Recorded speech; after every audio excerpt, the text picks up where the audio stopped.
In my presentation, I will discuss the T-cell behavior from a very bioenergetic-centric point of view, and will show how our tools can be used to characterize CAR T-cell production and development, and also to optimize it.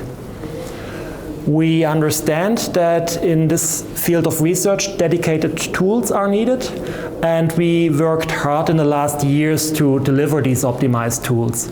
And in the last 2 years, we also really introduced the new products to the market which are really dedicated to this CAR T-cell field. And the first introduction was 2 years ago, 2020, with the XFHs mini analyzer, which is our 8-volt system, and which was especially designed to measure low cell numbers.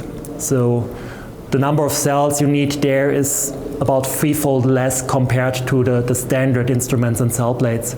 This is of special value for researchers who work with certain rather rare T-cell subsets, where they really need to use low cell number.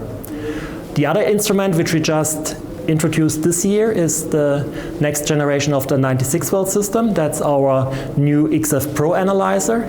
And the XF Pro analyzer was also especially developed in view on CAR T-cell production biopharma. So this is our first instrument where we also have an instrument analytical qualification service, an IQOQ service, and which is automation enabled, and should for that fit also better to that more regulated biopharma space.